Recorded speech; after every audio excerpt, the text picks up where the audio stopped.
6일 달빛교회 주일 예배 하나님께 드리도록 하겠습니다. 우리 예배로의 부름으로 시작합니다. 모두 자리에 일어나셔서 예배로의 부름으로 시작합니다.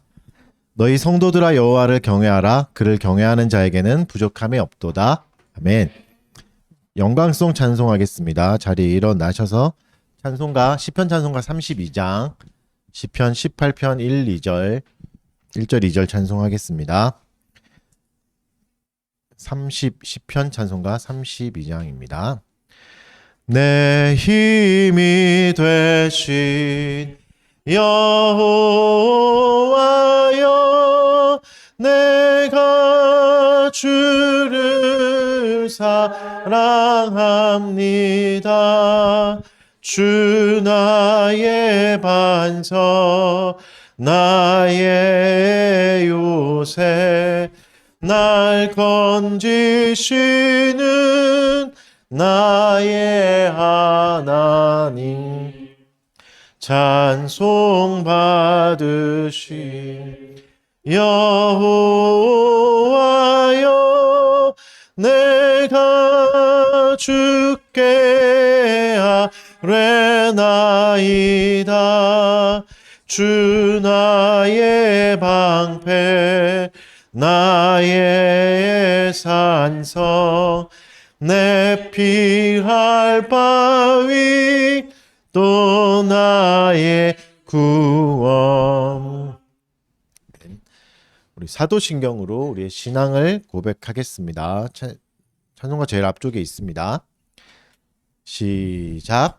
전능하사 천지를 만드신 하나님 아버지를 내가 믿사오며 그 외아들 우리 주 예수 그리스도를 믿사오니, 이는 성령으로 잉태하사 동정녀 마리아에게 나시고 본디오 빌라도에게 고난을 받으사 십자가에 못 박혀 죽으시고 장사한 지 사흘 만에 죽은 자 가운데서 다시 살아나시며 하늘에 오르사 전능하신 하나님 우편에 앉아 계시다가 산 자와 죽은 자를 심판하러 오시리라.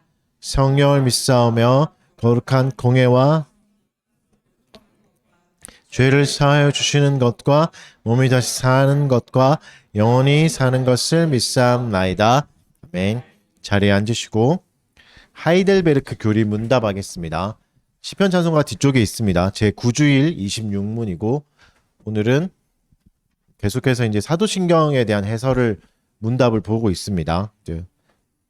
삼위 하나님에 대해서 어떤 분이신가를 이제 자세히 보는 문답이고, 이제 공식적인 답변이겠죠. 하나님이, 네가 믿는 하나님이 어떤 분이냐 할 때 이렇게 대답하는 게 공식적인 답변입니다. 우리가 사도신경을 방금 했을 때 전능하신 하나님 믿습니다라고 했을 때 이 내용을 동의합니다.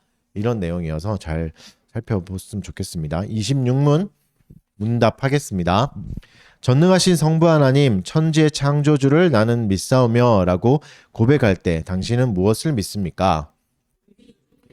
그리스도의 영원하신 아버지께서 아무것도 없는 중에서 하늘과 땅과 것을 창조하셨고, 또한 그의 영원한 작정과 섭리로서 이 모든 것을 여전히 보존하고 다스리심을 믿으며, 이 하나님께서 그의 아들 그리스도 때문에 하나님과 나의 아버지가 되심을 나는 믿습니다.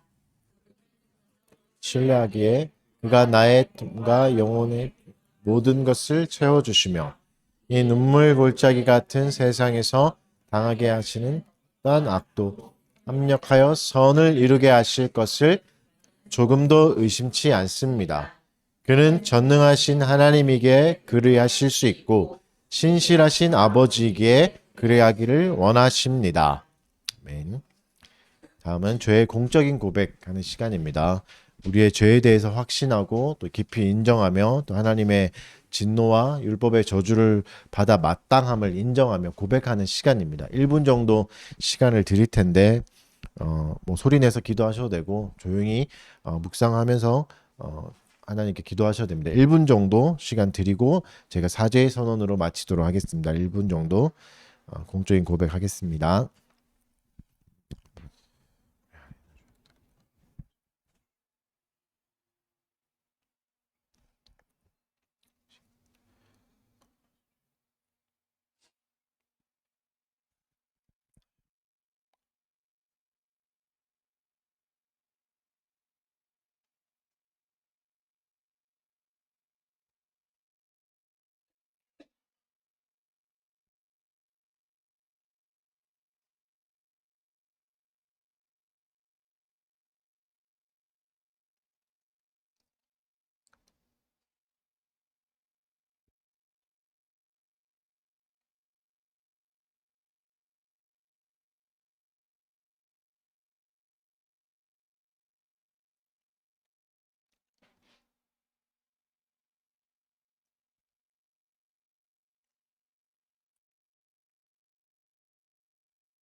내가 넘치는 진노로 내 얼굴을 내게서 잠시 가렸으나 영원한 자비로 너를 긍휼히 여기리라. 내 구속자 여호와께서 말씀하셨느니라. 아멘. 다 같이 자리에 일어나셔서 감사 찬송하겠습니다. 시편 찬송가 19장이고 시편 8편입니다. 시편 찬송가 19장 시편 8편 찬송하겠습니다. 오 여호와 우리 주여 주님의 이름이 온 땅 위에 어찌 그리 아름다운지요. 주의 영광 하늘 위에 높이 들리시고 주의 대저 원수들을 잠잠케 하시네. 주님의 손가락으로 만드신 하늘과 베푸신 달과 별들을 내가 봅니다. 사람이 무엇이 관대 생각해 주시고 인자가 무엇이 관대 돌보시나이까. 천사보다 조금 낮게 우리 만드시고 영화와 존귀로 관을 씌우셨나이다. 주의 손으로 만드신 새들과 들짐승 땅과 바다 모든 만물 다 주의 것이라.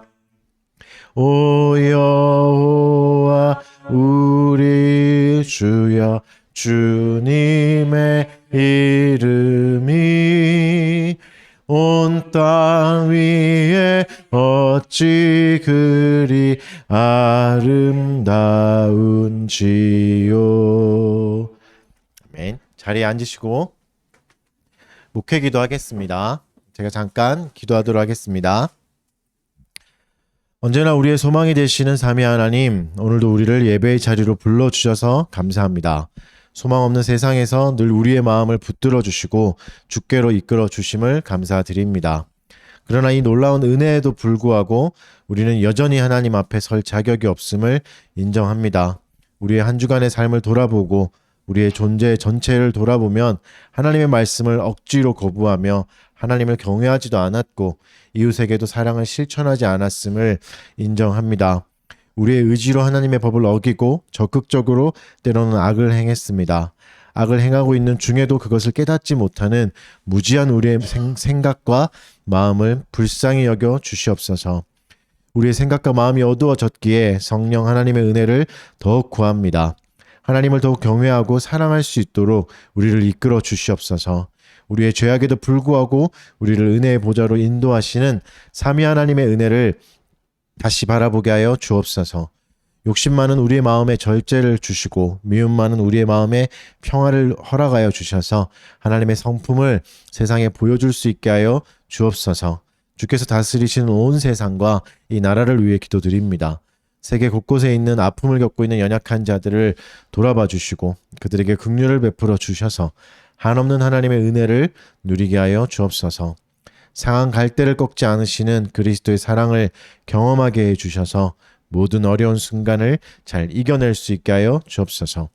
이 나라의 위정자들도 붙들어 주셔서 약자를 귀하게 여기고 적절한 도움을 잘 보낼 수 있게 하시고 슬퍼하는 자와 절망한 자를 잘 위로하고 다시 살아갈 수 있도록 잘 도와줄 수 있게 하여 주옵소서. 그리스도의 몸이 된 모든 교회를 위해 기도드립니다. 그리스도의 신부로서의 역할을 잘 감당할 수 있게 모든 교회를 정결하게 하시고 세상의 유혹과 시험 속에서도 인내하고 승리할 수 있게 도와주옵소서. 교회 안에서 고통받고 있는 성도들에게도 인내를 주시고 연단을 통해 더 좋은 길로 인도하여 주옵소서.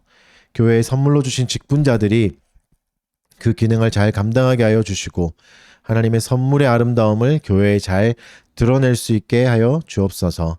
그들이 모든 일에 모범이 되게 하여 주시고 그들로 하여금 그리스도의 몸된 교회의 경건함을 잘 나타낼 수 있게 하여 주옵소서. 달빛교회에 속한 교우들을 위해 기도드립니다. 세상의 유혹과 욕심에 물들지 않게 하시고 모든 일에 기도와 간구를 잃지 않게 하여 주옵소서.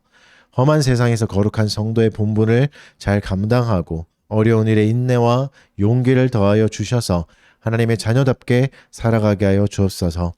한 주간도 주고받은 상처들 가운데 위로를 더하여 주시옵고 이 상처가 잘 아물어서 오히려 연약한 자를 위로할 수 있는 넉넉함이 되게 하여 주옵소서. 공부하고 있는 학생들에게 지혜를 더하여 주시고 성실함도 허락하여 주셔서 하나님 주신 은사를 잘 개발하여 많은 이들에게 유익을 줄 수 있는 선한 사람이 되게 하여 주옵소서. 교우들과의 관계도 축복하여 주셔서 좋은 친구를 많이 사귀고 또 좋은 친구가 되어 줄 수 있게 하여 주옵소서. 취업을 준비하고 있는 교우들에게도 지혜를 주시고 이 어려운 시간을 잘 견디고 준비하게 하셔서 모든 것이 합력하여 선이 되는 그 은혜를 누리게 하여 주옵소서. 우리의 일터들에게도 축복하여 주셔서 오가는 길을 지켜주시고 일에도 능률을 주셔서 주께서 허락하신 일터에서 하나님께 영광을 돌릴 수 있게 하여 주옵소서. 하나님이 세우신 가정을 붙들어 주시고 험한 세상에서 아름다운 연합을 보여줄 수 있는 아름다운 공동체가 되게 하여 주시고 남편과 아내를 아버지와 어머니들에게 지혜와 용기를 허락하여 주셔서 가정을 건강하게 세워갈 수 있게 하여 주옵소서. 자녀들이 부모에게 순종하게 하시고 또 부모는 자녀를 노엽게 하지 않을 수 있도록 사랑과 지혜가 모든 가정 위에 충만하게 하여 주옵소서. 이 시간에 주의 말씀을 듣습니다. 우리의 마음의 근심과 걱정들 물러가게 하여 주시고 세상 염려 주께 맡기게 해 주셔서 오늘도 선포되는 말씀으로 인해 하나님을 더욱 사랑하고 경외하는 자가 되게 하여 주옵소서. 예수님의 이름으로 기도드립니다. 말씀 보겠습니다. 말씀은 잠언 24장 1절에서 34절 말씀입니다.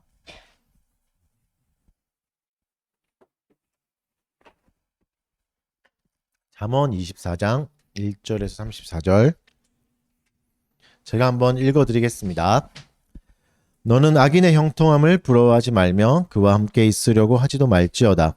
그들의 마음은 강포를 품고 그들의 입술은 재앙을 말함이니라.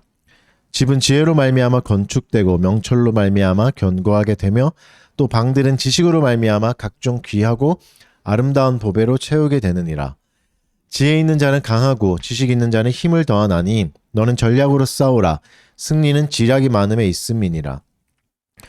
지혜는 너무 높아서 미련한 자가 미치지 못할 것이므로 그는 성문에서 입을 열지 못하느니라. 악행하기를 꾀하는 자를 일컬어 사악한 자라 하느니라.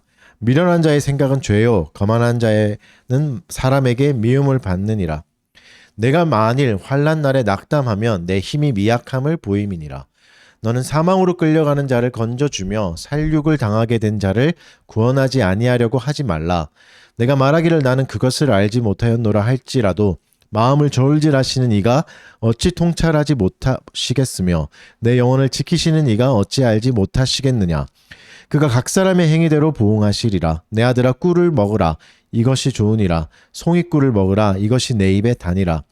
지혜가 내 영혼에 이와 같은 줄을 알라. 이것을 얻으면 정령이 내 장래가 있겠고 내 소망이 끊어지지 아니하리라. 악한 자여 의인의 집을 엿보지 말며 그가 쉬는 처소를 헐지 말지어다.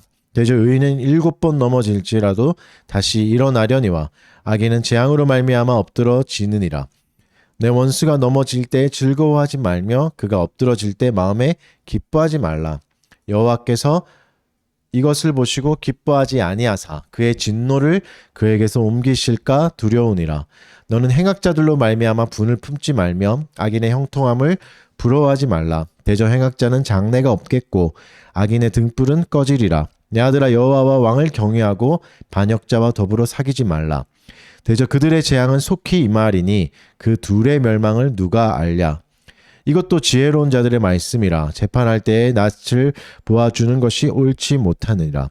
악인에게 내가 옳다 하는 자는 백성에게 저주를 받을 것이요 국민에게 미움을 받으려니와 오직 그를 견책하는 자는 기쁨을 얻을 것이요 또 좋은 복을 받으리라.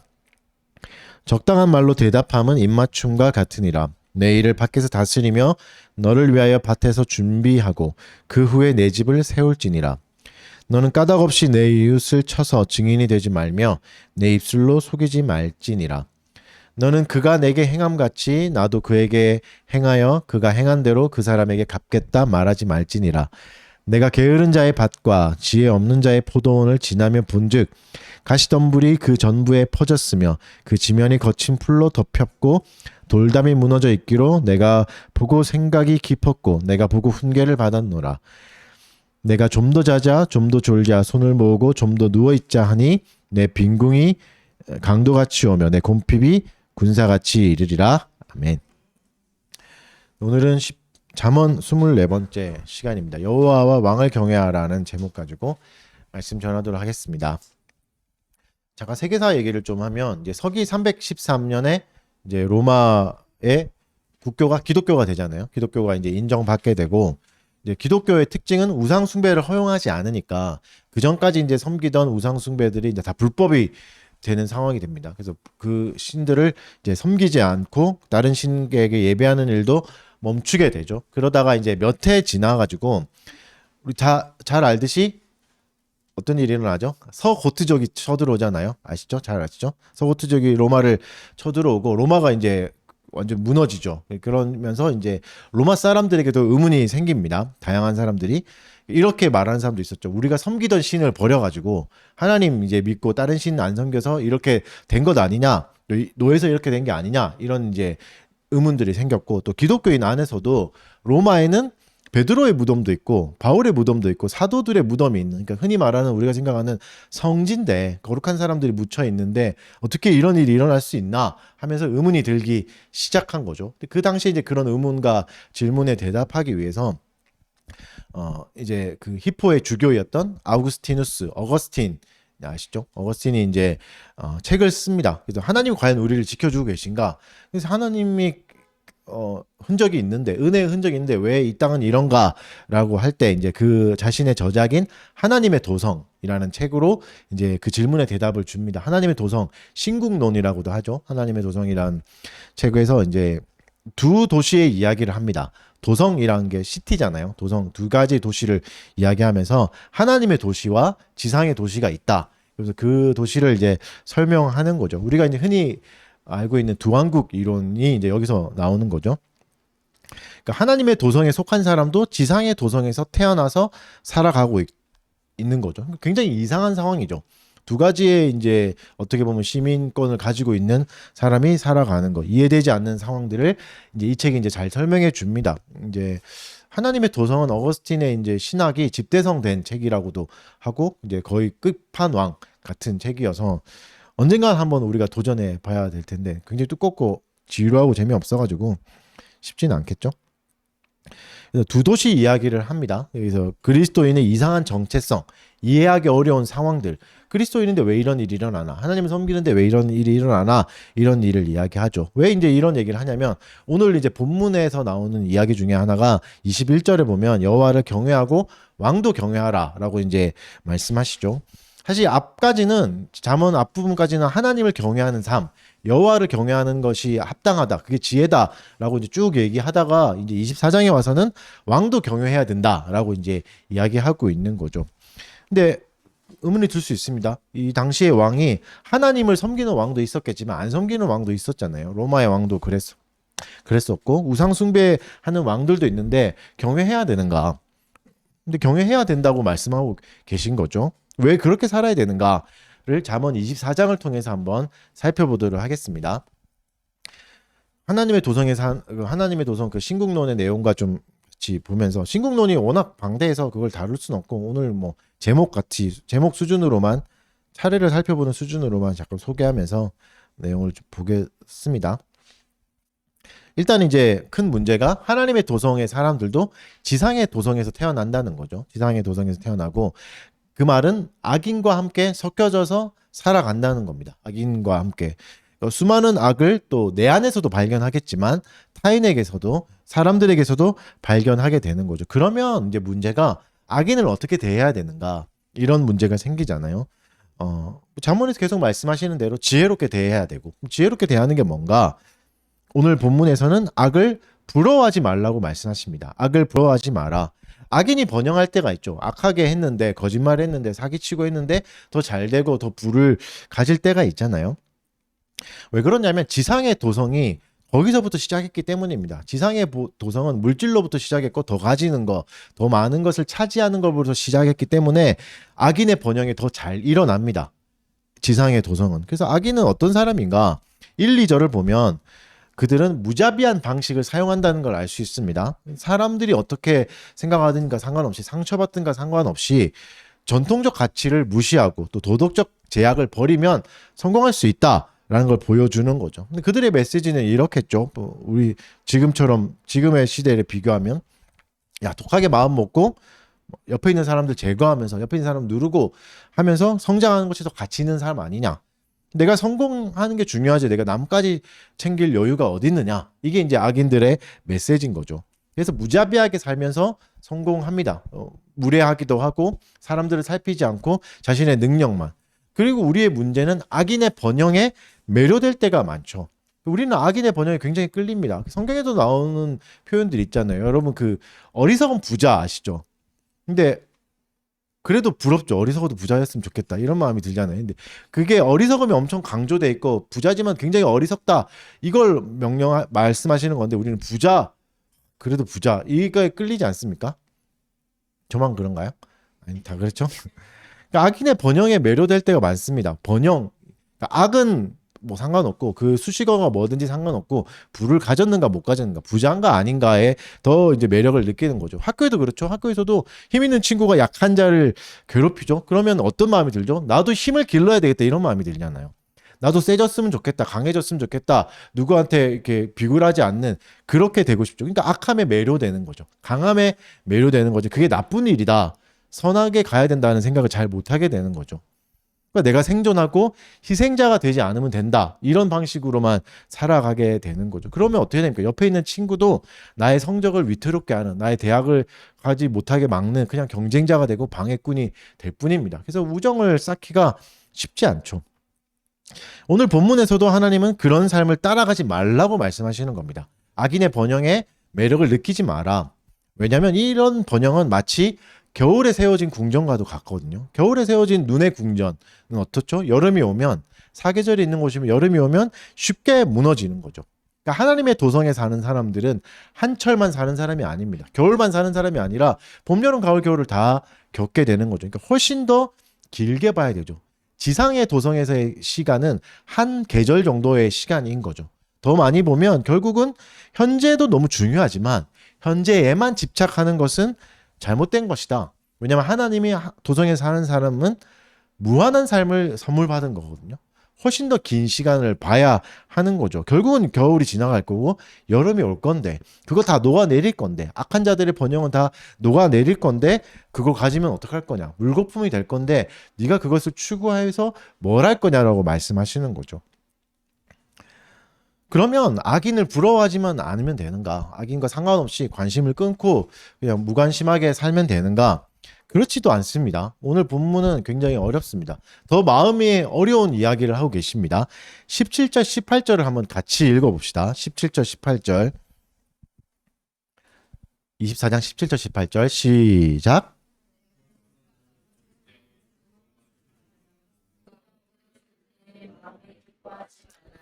여호와께서 이것을 보시고 기뻐하지 아니하사 그의 진노를 그에게서 어려운 말씀이죠. 악인이 벌 받을 때 즐거워하지 말라고 말합니다. 악인이 합당한 벌을 받을 때도 즐거워하지 말라는 거죠. 형이 엄마한테 걸려가지고 혼나고 있을 때 동생이 너무 기뻐하지 마라. 동생도 형이 마찬가지로 벌 받는다고 고소해하지 마라. 그러다가 그 진노가 너한테 옮겨간다는 거죠. 이 얼마나 짜증나는 일입니까? 그렇죠? 아무리 그래도 형이 혼나는 거 너무 고사하고 좋은데 그걸 기뻐하면 안 된다는 게 더 괴로운 문제죠. 아니 근데 여러분 생각해 보십시오. 원수를 무찌른다는 것, 악이 무너진다는 건 사실 기쁜 일이잖아요. 즐거운 일이잖아요. 나를 괴롭히던 직장 상사가 잘리는 거는 통쾌한 일 아닙니까? 그렇죠? 근데 기뻐하지 말라고 얘기하시죠. 근데 사실 성경에서 보면 이스라엘 백성도 기뻐하잖아요. 출애굽 당시에 홍해에 이제 막 그 애굽의 군사들이 빠져 죽은 걸 가지고 노래 만들잖아요. 노래 만들어서 이제 부르잖아요. 이게 왜 잘못된 건가? 이거 하지 말라고 말씀하시는 겁니다. 근데 왜 나쁜 문제인가? 좀 더 세밀하게 보면 기쁨의 대상이 문제여서 그렇습니다. 기쁨의 대상들. 무엇을 기뻐하는가? 거죠. 무엇을 기뻐하는가? 원수가 무너지는 게 좋은 건가? 원수가 실패한 게 좋은 건가? 아니면 나의 뜻이 성취돼서 좋은 건가? 이것을 말씀하시는 거죠. 그러니까 기쁨의 이유가 내가 중심인 거죠. 내 뜻이 됐다. 내가 인정받았다. 나는 살았고 너는 죽었네. 이걸 기뻐하는 거는 안 된다고 말씀하시죠. 내가 잘 되면 좋고 내가 안 풀리면 슬퍼하는 것들. 물론 당연한 일이죠, 이게. 근데 이게 하나님의 도성에 속한 사람들의 기쁨은 아니라는 거죠. 그들의 삶에서는 하나님의 도성의 사람들에게서는 이게 당연한 삶이 아닌 겁니다. 지상의 도성에 사는 사람들은 이해되지 않는 삶인 거죠. 원수가 무너졌는데도 그 무너짐을 기뻐하지 않습니다. 왜죠? 하나님의 도성에 사는 사람들의 기쁨의 대상과 기쁨의 근원은 하나님입니다. 그래서 그렇죠. 그 출애굽기 찬양도 잘 보면 무너져서 좋다가 아니죠. 하나님, 구원하신 하나님을 노래하는 거고 하나님을 기뻐하는 내용인 거죠. 그래서 여러분, 하나님의 도성에 사는 사람은 자기를 기뻐하지 않고 자기를 사랑하지 않고 하나님을 사랑합니다. 그러므로 자기를 존귀하게 여길 수 있다는 거죠. 왜죠? 자기 안에 선한 것이 없고 나도 원수가 될 수 있고 나도 악이 있기 때문에 그걸 기뻐할 수 없는 거죠. 형이 혼나고 있지만 조금 있으면 내가 잘못한 것도 들켜서 혼날 수 있는 거지. 안 들킨 것뿐이지 내가 더 옳은 건 아니니까. 그렇죠? 깨달음이 있기를 바랍니다. 너무 기뻐하지 마십시오. 이게 하나님의 도성과 지상의 도성에 사는 사람을 구별하는 방법입니다. 표시를 안 나요. 겉으로는 표시가 나지 않지만 가장 큰 게 기쁨의 대상이 어딘가, 어디를 바라보고 기뻐하고 있는가인 거죠. 거듭 말씀드리지만 하나님의 도성에 사는 사람은 하나님을 사랑합니다. 지상의 도성에 사는 사람은 자기를 사랑하고 끝까지 자기를 추구하는 거죠. 그래서 하나님의 도성의 시민은 복수도 하나님께 맡깁니다. 그러니까 하나님이 가지고 계신 칼을 빼앗아서 직접 휘두르려고 하지 않는 거죠. 그리고 복수가 실행되었을 때도 마냥 기뻐하지만 않습니다. 하나님의 공의를 보고 기쁘기도 하지만 내 안에 있는 불의함을 점검하는 수단으로도 사용하는 거죠. 그래서 결국 하나님의 도성에 사는 사람은 자기를 돌아볼 수 있는 사람입니다. 오히려 자기를 사랑하지 않고 하나님을 사랑하기에 하나님의 관점으로 나를 돌아볼 수 있는 거죠. 훨씬 더 자기를 잘 아껴줄 수 있습니다. 오히려.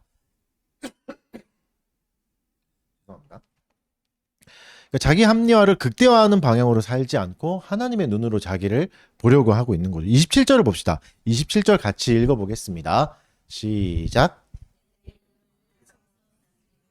너를 위하여 밭을 준비하고 그 후에 내 집을 세울지니.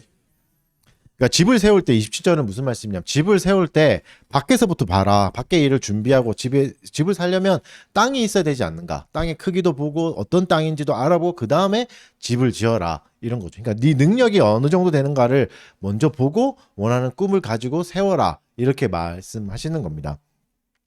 원하는 꿈이 있다면 뒷받침하는 능력이 더 중요하다. 능력을 갖춘 다음에 그 꿈을 이루라고 말씀하시는 거죠.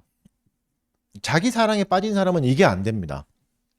자기를 무한한 긍정으로만 보거나 무한한 연민으로만 봅니다. 나는 절대 안 돼. 나는 잘할 거야. 이렇게 보는 거죠. 나를 불쌍한 사람, 나를 동정받아야 하는 사람, 아니면 또 나를 뭐든지 잘할 수 있는 사람. 그러니까 결국 교만하고 열등감은 같은 속성이죠. 자기를 사랑하는 사람인 거죠. 그러니까 무엇을 잘하고 무엇을 못하는지 객관적으로 볼 수 없습니다. 그리고 객관적인 평가를 받아들일 수 없습니다. 왜냐하면 너무 아픈 일이니까. 자기의 한계를 본다는 건 괴로운 일이니까. 받아들이기가 쉽지 않죠. 자신의 부족을 인정하지 못합니다. 전형적인 자존감 낮은 사람들의 모습이 여기서 나온 거죠. 성경에서도 말하잖아요. 이런 사람들의 특징은 다 신포도라고 거죠. 성경에서 나오는 이야기 아시죠? 뭐 저 포도를 보고 저걸 못 따먹으니까 저건 쉬었을 거야. 이게 자기 합리화하는 거고 뭐 정신 승리하는 그렇게 돼버리는 거죠. 그러니까 연약한 모습이 나오는 겁니다. 그래서 악인의 몰락도 너무 기뻐하는 모습도 안 좋은 거죠. 하나님의 도성에 사는 사람은 악인의 몰락을 기뻐하지 않습니다. 왜냐하면 자신도 누군가의 원수가 될 수 있다는 걸 인정하기 때문인 거죠. 그래서 진정으로 여러분 원수의 몰락을 기뻐하지 않고 하나님을 기뻐하는 삶을 사는 사람은 무경계적인 혐오의 삶을 벗어날 수 있습니다. 잘못하면 악인이 무너지는 걸 기뻐하면서 굉장한 혐오의 삶을 살 수 있거든요. 원수라고 해서 공인된 악인이라고 해서 마구 저주와 악다구니를 쏟아내지 않는 거죠. 이런 상태가 그렇지 않습니까? 누군가 뭔가 잘못했다 그러면 우르르 달려가서 이제 신상을 캐고 완전히 악인을 만들어 버리잖아요. 우리가 악인에 대해서는 마음껏 분노를 쏟아내면서 그거에 대한 양심의 가책을 느끼지 않는 거죠. 하나님이 그 경고를 하시는 겁니다. 조심해야 된다. 그러다가 그 진노가 너에게로 옮겨갈 수도 있다. 너도 합당한 존재가 아니다라고 말씀해 주시는 거죠. 5절과 6절을 같이 한번 읽어보겠습니다. 5절과 6절 시작. 지식이 있는 자는 힘을 더하나니 너는 전략으로 싸우라. 승리는 지략이 많음에 있습니다. 그러니까 악인의 몰락도 기뻐하지 않고 자기를 돌아볼 수 있는 사람은 겸손한 사람이고 겸허한 사람입니다. 이 사람은 어떤 방법을 취하죠? 함께 살아가는 방법을 취합니다. 나의 지혜로 되지 않기 때문에 집단 지성을 구하게 되고 함께 살아가고 전략을 구하는 거죠. 그러니까 여러분 승리하기 위해서는 세상을 살아가기 위해서 특히 좋은 그리스도인이 되기 위해서는 나 혼자만의 힘으로 되지 않습니다. 때로는 원수도 필요하고 때로는 경쟁자도 필요하고 가족도 필요하고 친구도 필요하고 다 필요합니다. 그 모든 가정이 협력해서 선을 이루기 때문에 혼자 좋은 그리스도인이 될 수는 없는 거죠. 골방에 앉아서 기도 많이 한다고 좋은 그리스도인이 될 수는 없는 거죠. 함께 해야 되는 거죠. 전략이 필요하고 지략이 필요합니다. 지혜를 모으고 나쁜 길과 좋은 길이 뭔가 그리고 최선의 길을 분간할 수 있어야 되고 또한 이 결정이 내가 내리는 결정이 다른 사람에게 미칠 영향까지도 고려하는 것이 좋은 그리스도인의 모습인 거죠. 하나님의 도성에 속한 사람의 모습인 거죠. 나 혼자 세상을 살 수 없으니까 주변 사람들에게 어떻게 합니까? 친절하게 행동하고 사람들을 배려해야 된다는 걸 받아들입니다. 여러분 조심하십시오. 우리 안에 일어나는 나만 정확해라는 생각들. 기독교 안에서 이제 기독교인이 더 많이 일어날 수 있는 일입니다. 우리가 진리를 추구하고 있기 때문에 남은 알고 있고 너는 몰라 이런 식으로 가게 되면 결국은 타인의 방식을 인정하지 못하게 되고 타인의 속도를 인정하지 못하게 되는 거죠. 느릴 수 있고 아직 때가 안 될 수도 있는데 그들을 무시하고 나의 속도, 나의 태도만 강요하는 것은 하나님을 사랑하는 방식이 아닙니다. 그렇죠? 이거는 이제 함부로 말하는 분들, 함부로 이렇게 하는 분들이고 또 반대쪽에 있는 선한 사람도 상대를 무시하기는 사실은 마찬가지입니다. 그렇죠? 착한 사람들 있잖아요. 사실 많은 분이 착한데 이것도 상대를 무시하는 게 될 수 있습니다. 어떤 방향이냐면 이웃을 과소평가하는 거죠. 이웃을 과소평가하는 게 이게 선하게 내가 행동하고 선한 의도인데 이웃을 과소평가하는 게 될 수 있습니다. 예를 들어서 상대방을 실망시키지 않기 위해서 자기의 슬픔과 어려움을 떠안고 가는 사람들. 물론 이렇게 예의 없는 분들은 아니고 다른 분들이 얘기하는 겁니다. 그렇죠? 이게 좀 항상 이게 자기 원하는 대로 자꾸 해석을 해가지고 이게 두 가지를 다 말씀드리는 겁니다. 그러니까 선한 의도로 시작되죠. 착하게 나쁜 말 못하고 싫은 소리 못하는 것들이 있죠. 그러니까 상대를 실망시키지 않기 위해서 내가 상처를 받게 되는 사람들. 착한 분들 말하는 거 거듭 말씀드립니다. 착한 분들이요. 얼마 안 돼요 여기. 그러니까 뭘 무시하는 거냐면 상대도 상처를 감당할 수 있다는 걸 무시하는 겁니다. 저 사람은 이 상처를 못 감당할 거야. 저 사람이 나에 대해 오해가 생길 수 있고 실망할 수 있는데 그거를 감당하지 못할 거야 해서 내가 다 감당해 버리려고 하는 거. 특히 자녀들에게서 많이 일어납니다. 자녀들이 부모를 실망시켰다는 거 충격이 너무 크죠. 근데 여러분 실망은 부모가 감당해야 될 몫입니다. 자녀의 몫은 아니에요. 실망한 사람이 잘못된 거죠. 그렇죠? 잘못한 사람이 감당해야 될 몫이죠. 내가 좋은 대학을 못 가서 부모가 실망했다면 부모의 기대가 너무 높은 겁니다. 너무 과도한 거고 그런 욕심이 잘못될 수도 있는 거죠. 그러면 그건 부모가 감당해야 돼요. 자녀의 몫이 아닌 거죠. 그러니까 내가 어떤 걸 실수해서 상대가 상처받을 수는 있겠죠. 그러나 너무 과도하게 상처를 받는 걸 걱정한다면 그건 내가 상대를 너무 무시하는 겁니다. 상대도 상처를 감당할 수 있는 능력이 있습니다. 거절을 감당할 수 있는 능력도 있습니다. 그것도 키워야 돼요. 오늘 본문에서 말하잖아요. 환난 날에 견디지 못하는 건 힘이 없는 거라고. 그거를 견딜 수 있어야 되는 겁니다. 그래서 착한 분들만 들으십시오. 너무 착하게 하지 않아도 됩니다. 상대를 실망시킬까봐 전전긍긍하지 않아도 됩니다. 상대에게 맡겨줄 것도 있어야 되고 상대도 상처를 받고 이겨낼 시간도 줘야 됩니다. 그게 상대를 존중하는 마음이에요. 상대를 너무 어리게 봐서도 안 되는 거죠. 그러니까 여러분 우리 삶에는 항상 그 중대장님이 있어요. 중대장님의 주요 멘트 아시죠? 중대장은 실망했다. 군대 안 가서 잘 모르시죠? 그 밈이 있는데 중대장님 하는 일이 맨날 그거예요. 중대장은 실망했다예요. 근데 그 중대장님 잘못한 거지. 기대가 너무 큰 거지. 우리가 뭐 중대장님 그거 그렇잖아요. 그러니까 그런 중대장님 너무 신경 쓰지 마십시오. 실망한 사람은 계속 있을 겁니다. 그들의 기대가 너무 높은 거일 수도 있으니 기대를 낮추고 욕심을 낮추는 과정을 줘야 됩니다. 그거에 대해서 너무 신경 쓰지 마십시오. 착한 분들만 거듭 말씀드리죠. 못된 분들은 그렇게 하면 안 됩니다. 그래서 삶에 승리하기 위해서 지략을 모아야 됩니다. 그래서 이게 왜 이렇게 됐는가? 현 시대를 분석하는 말을 이제 C.S. 루이스가 이런 말을 했는데 잘 들어보십시오. 좀 어렵기도 한데 이렇게 얘기해요. 고대에는 인생의 기본 문제가 영혼을 객관적 실제에 맞추는 일이었고 그 해법은 지혜와 절제와 덕이었다. 현대의 기본 문제는 실제를 인간의 소원에 맞추는 일이며 그 해법은 기교다. 무슨 말이냐면 고대에는 인생의 문제가 영혼이 실제였죠. 영혼에다가 자신의 모든 인생을 맞췄습니다. 내 영혼의 크기에 따라서. 근데 현대에 와서는 내 소원에 맞춘 거죠. 내 욕망에. 내 영혼의 크기는 모르고. 그러니까 내가 부자가 되고 뭐 돈 많은 백수가 되는 걸 원하지만 내 영혼이 그걸 감당할 수 있는가 없는가는 모르는 거죠. 그걸 보지 않고 해서 기교가 생기는 거죠. 고대에는 영혼에다가 크기를 맞췄기, 인생을 맞췄기 때문에 지혜가 있어야 되고 절제가 있어야 되고 덕이 있었던 거죠.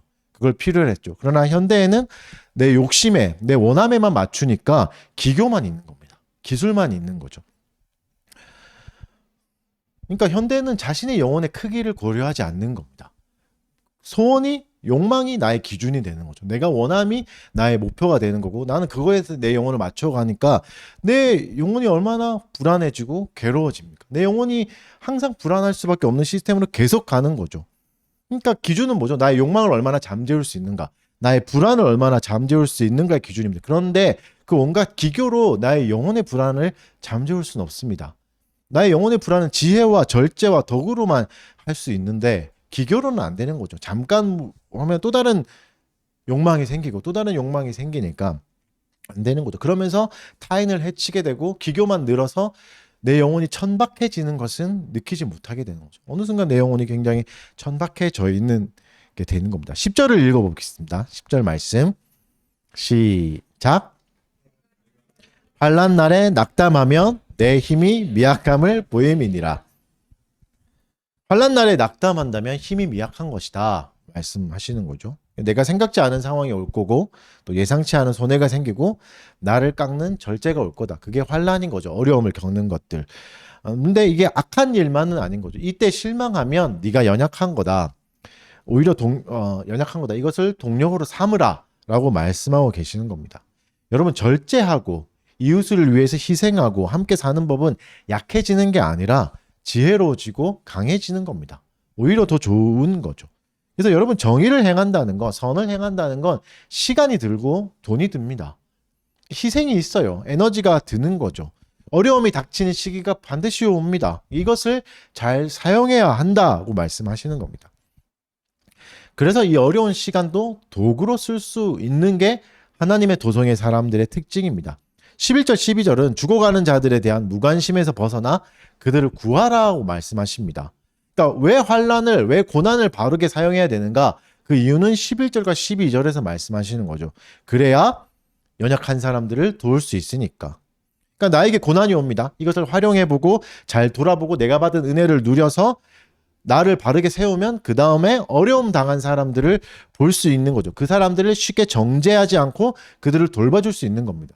여러분 죽어가는 자들을 돕는 거, 큰 위기에 빠진 사람을 돕는 거 뭐가 어려워라고 생각하겠지만 의외로 쉽지 않습니다. 여기서 본문에 나오는 죽어가는 자들은 우리 안에 어떤 생각이 있냐면 벌을 받아도 마땅해라는 생각이 있는 거죠. 저 사람은 교회를 잘 안 다니니까 저렇게 벌 받아도 마땅해. 저 사람은 저런 죄를 대놓고 지으니까 죽는 게 마땅해라고 하니까 도울 생각을 하지 않고 악인의 카테고리에 그 사람을 넣어버리니까 사람으로 취급하지 않는 거죠. 도와야 될 사람으로 취급하지 않는 거죠. 우리가 잘 아는 레미제라블에 나오는 장발장이 조카를 위해서 빵을 훔쳤을 때 저 사람은 빵을 훔쳤으니까 벌받아 마땅해 라고 보는 거는 가난한 사람이 빵을 훔쳐야 되는 사회 구조를 보지 못하고 그들의 개인에게만 책임을 묻는 정치가 지금 잘못되어 있음을 보지 못하는 거죠. 오히려 잘못된 거죠. 그 이야기를 하시는 겁니다. 나를 돌아보면서 환난 날에 보면서 사람들을 잘 헤아릴 수 있어야 됩니다. 죽어가는 자를 구한다는 건 여러분 죽어가는 자는 그냥 낭만적인 사람이 아닙니다. 죽어 마땅한 사람, 굉장히 내 마음에 괴로운 사람, 그런 사람도 생명을 얻을 수 있게 도와야 되는 거죠. 심지어 오늘 본문 뒤에서 말하는 게으름으로 인해서 가난해지는 사람들, 이런 사람도 위험에 처할 수 있는 거죠. 그런 사람들도 도와야 된다고 말씀하시는 겁니다. 그런 사람들도 게으름에서 벗어날 수 있도록 도와줘야 되는 거죠. 개인의 성격이라면 교육을 하고 환경을 바꿔주고 도와줘서 일어날 수 있게 개발할 수 있게 자기를 개발할 수 있게 도와줘야 되고, 구조적 문제라면 이 구조를 해결하기 위해서 정치를 바르게 세워가는 일도 해야 되는 거죠. 여러분 기억하십시오. 우리에게는 자선은 늘 부족하지만 자기애는 넘칩니다. 자선은 너무 부족합니다. 상대를 헤아려 보고 상대를 도우려는 마음은 늘 부족하고 나를 사랑하는 마음은 넘칩니다. 그래서 자선의 마음을 가지려고 더 노력하셔야 됩니다. 연약한 자를 돌아보려고 해야 되는 거죠. 이게 하나님의 도성에 사는 사람들의 삶입니다. 21절로 돌아와서 여호와와 왕을 복종하고 왕에게 복종하라고 명령하시는 거죠. 그러니까 세상의 권세에게 복종하라라고 말씀하시는 겁니다. 로마서 13장에도 비슷한 얘기를 하시고 베드로전서 2장에서도 황제의 권위에 순종하라고 명령하시죠. 이 당시에 그러니까 로마서와 베드로전서의 당시의 정부는 우상 숭배하고 있는 정부였는데도 불구하고 이렇게 말씀하십니다. 심지어 예레미야서 27장 1절에서 7절에서는 이교 문화에 참여해라. 너희들 그렇게 끌려가서 그들과 함께 동거하고 살아라 라고까지도 말씀하세요. 그럴 때가 있는 거죠. 왜죠? 우리는 나그네이기에 그럴 수밖에 없다. 섞여서 살 수밖에 없다라고 말씀하고 계시죠. 그렇다고 모든 명령을 다 따르는 건 아닙니다. 모든 명령을 다 따르는 건 아닌데 모든 문화를 함께 누리면서 살아가지만 시민 불복종도 가능합니다. 시민 불복종의 예가 성경에도 나오잖아요. 출애굽기 1장 17절에서 히브리 산파는 애굽의 왕 바로의 명령을 거부합니다. 아이가 태어나면 죽여라. 남자아이면 죽여라는 히브리 그 애굽의 왕의 말을 명령을 거부하잖아요. 살리죠. 왜죠? 나그네니까 이것도.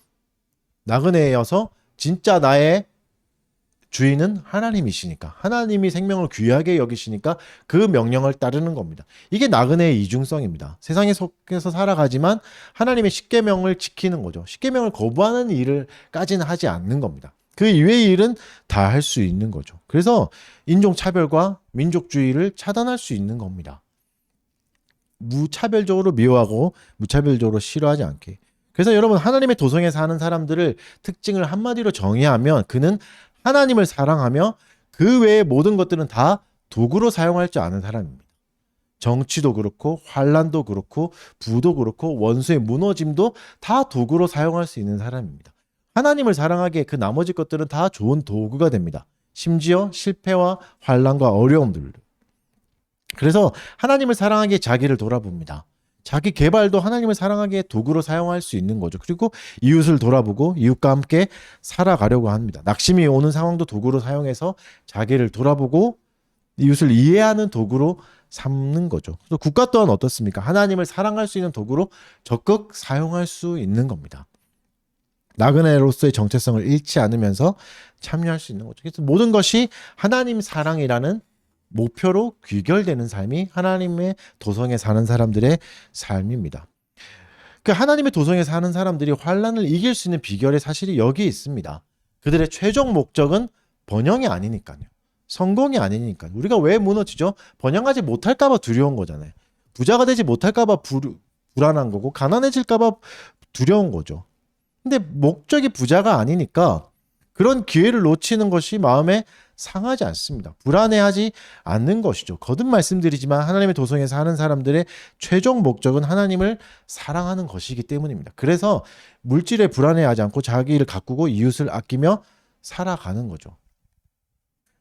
뭐 예를 들어서 바나나를 좋아하는 사람은 바나나 가격이 오르면 마음이 확 상하잖아요.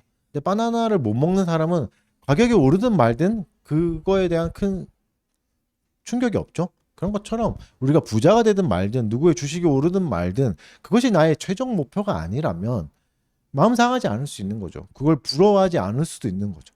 그게 부럽다면 이미 나에게 우선순위가 잘못되어 있는 거고 하나님이 아니라 번영을 사랑하고 있는 겁니다. 우리는 늘 그럴 수 있습니다. 좀 환란에 늘 빠질 수 있습니다. 그래서 점검하셔야 됩니다. 하나님 이외에 어떤 것도 절대적인 건 없습니다. 있어도 되고 없어도 되는 것이죠. 그게 도구죠. 바르게 사용하면 되는 것이죠. 우리에게 잘 드는 연장과 같이 잘 사용할 수 있게 길들여야 하는 거죠. 그것이 없다고 해서 우리의 목적이 무너지지는 않습니다. 부가 없다고 하나님을 사랑하지 못하는 건 아닙니다. 가난하다고 하나님을 사랑하지 못하는 건 아닌 거죠. 우리 인생도 그래야 합니다. 하나님의 도성에 사는 사람의 인생은 이래야 합니다.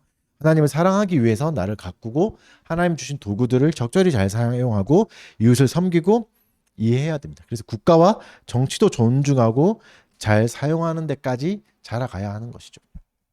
말씀의 결론을 맺겠습니다. 그냥 사는 것도 힘든데 지혜롭게 살아가라는 명령은 버거워 보이기도 합니다. 근데 왜 이래야 될까요? 쉽게 살아갈 수 있는 방법도 있고 좀 새치기 하면서 사는 게 더 나은 것 같은데 원수가 무너졌을 때 정의 실현을 기뻐하면서 놀리면서 살고 싶은데 왜 이래야 될까요? 말씀드렸지만 우리가 하나님의 도성에 속한 사람이기 때문이죠. 하나님의 도성은 말씀드린 대로 눈에 보이지 않습니다. 그럼 지상의 도성에 사는 사람들은 하나님의 도성을 어떻게 볼 수 있는가? 어떻게 알 수 있죠? 교회를 통해 알 수 있습니다.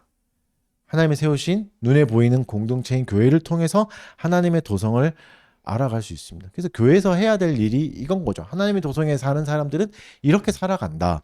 물론 여러분 교회도 알곡과 쭉정이가 섞여 있기에 완전할 수는 없습니다. 완전히 순결하거나 완전히 거룩할 수는 없습니다. 그러나 그런 부족함에도 불구하고 하나님이 교회를 통해서 하나님의 도성을 보여주기를 기뻐하고 계신 것이죠. 그래서 우리가 그렇게 살아가야 되는 거죠. 하나님이 이 땅에 자신을 나타내는 방법 중에 하나가 하나님의 도성에 속한 사람들의 삶의 모습을 통해서 드러내시는 거죠.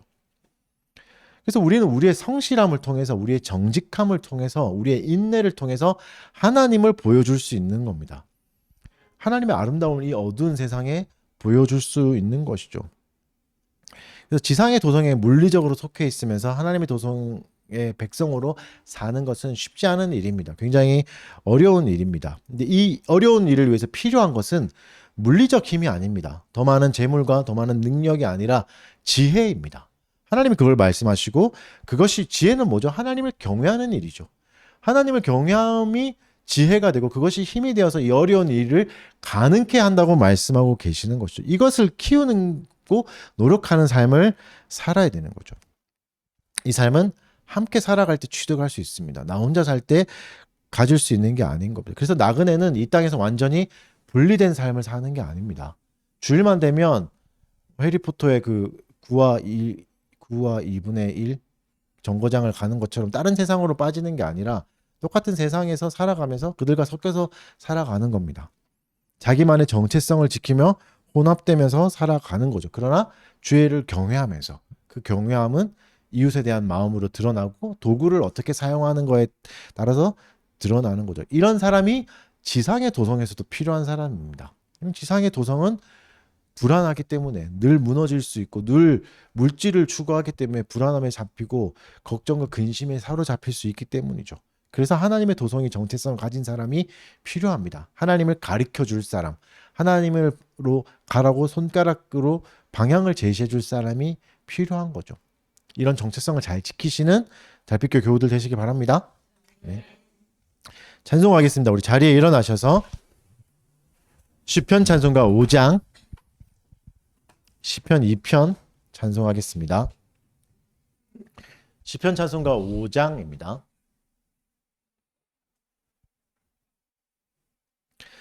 세상 나라 군왕들은 왜 분노하는가? 어찌하여 헛된 일을 왜 경영하는가? 기름 부음 받은 자를 왜 대접하는가? 주의 결박 그의 맨 거 왜 끊으려는가? 하늘에게 신 주께서 비웃으시리라. 주의 노를 바라시며 책망하시리라. 내가 왕을 거룩한 산 시온에 세웠다. 그는 나의 아들이라 나의 독생자라. 세상 관원 임금들아 지혜를 얻으라. 여호와를 경외하라. 떨며 섬기어라. 그 아들의 입맞추라. 주 진노하신다. 여호와께 피하는 자 복이 있으리라. 헌상기도 제가 잠깐 하겠습니다. 사랑하는 주님 감사합니다. 우리에게 재물 얻을 힘을 주시고 또 주께서 허락하신 일터에서 고군분투하여 얻은 재물들 또 주께 돌려드리게 해 주셔서 감사드립니다. 하나님이 재물들로 교회를 건강하게 세워가게 해주시고 또 이웃을 돌볼 수 있는 넉넉함들도 허락하여 주셔서 더 많은 이웃을 돌볼 수 있는 축복도 허락하여 주시옵소서. 더 많은 은사들 허락하시고 더 많은 물질도 주셔서 그것으로 많은 사람들에게 유익을 끼칠 수 있는 달빛교회 되도록 도와주시옵소서. 감사드리며 예수님 이름으로 기도드립니다. 네. 강복선언으로 예배 마치도록 하겠습니다. 여호와는 내게 복을 주시고 너를 지키시기를 원하며 여호와는 그의 얼굴을 내게 비추사 은혜 베푸시기를 원하며 여호와는 그 얼굴을 내게로 향하여 드사 평강 주시기를 원하노라. 아멘. 네, 자리에 앉으시고